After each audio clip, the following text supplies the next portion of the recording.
Hi everyone, welcome to Cosmic Otaku Explorer. Today we are gonna discuss about Jujutsu Kaisen chapter 251.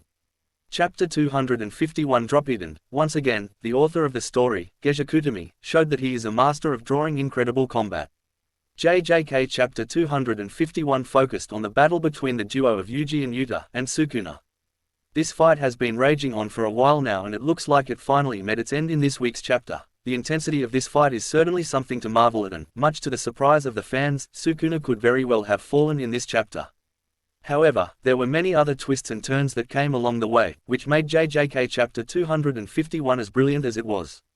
All that, when coupled with a very surprising appearance towards the end of the chapter, made this week's JJK chapter worthwhile. Yuta lands powerful blows on Sukuna. At the end of the previous JJK chapter, fans saw Yuta landing a powerful strike on Sukuna using his very own curse technique.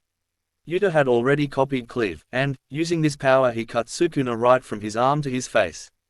Sukuna was quite surprised at how he managed to do this and inflicted damage on him, to which Yuta replied that his last finger, which he was not able to retrieve, was with him. Sukuna immediately put two and two together and figured out that Yuta had actually eaten his finger.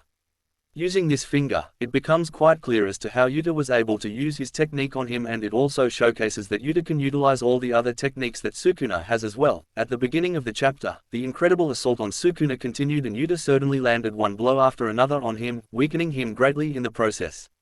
Meanwhile, Rika also did her part, as did Yuji, who attacked him relentlessly, despite receiving quite a lot of heavy blows himself. Sukuna once again attacked him with the powerful dismantle, only for Yuji to regenerate from the strike once again and attack Sukuna with powers of his own. Yuta and Yuji weakened Sukuna. Yuji was pivotal in this week's chapter in many ways, and the most important one was to weaken Sukuna's grasp over Megumi's body. He accomplished this by hitting Sukuna's very soul again and again with powerful blows.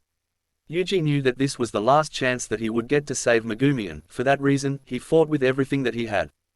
He even resorted to tactics such as spitting blood on Sukuna's face, and later down the line, making the blood itself explode. With powerful strikes raining down on Sukuna one after another, Yuji then went on to weaken him enough to a point where Sukuna was finally starting to show signs of defeat. At this point, Yuta took center stage, immediately realizing that Sukuna would give up on using Hollow Wicker Basket and instead try to attack them. This is precisely what Sukuna did, and he started to make preparations for the world-splitting dismantle that he used to kill Gojo. However, as soon as that happened, Yuji and Rika pulled through and opened up an opportunity for Yuta to attack with Jacob's Ladder. Using the power of maximum output Jacob's Ladder, Sukuna was bathed in light, which would eventually have killed him completely. However, something very interesting happened when Yuji finally met Megumi. It must be noted that this battle would have wrapped up right here if Megumi had done what Yuta and Yuji wanted him to do.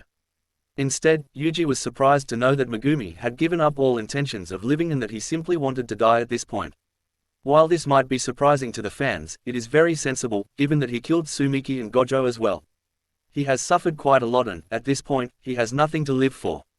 Megumi simply wants this pain to end forever and, for that reason, he has given up all hope to live. This is where Yuta and Yuji's plan finally collapsed and their chance of victory was destroyed.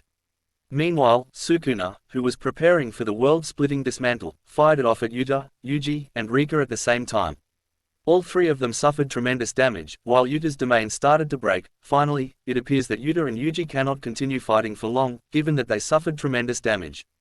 The world-splitting dismantle was enough to kill Gojo, and in the case of Yuta, it completely sliced off his hand, and it appears that his entire torso was cut in half as well. In the case of Yuji, the damage appears to be significant as well, and both of these characters will likely be out of battle for a while, if they don't end up dying first. That said, it must be noted that Sukuna is not at full power right now and Yuji and Yuta's attacks have considerably weakened him. As a result, his world-splitting dismantle might be weaker and could leave survivors.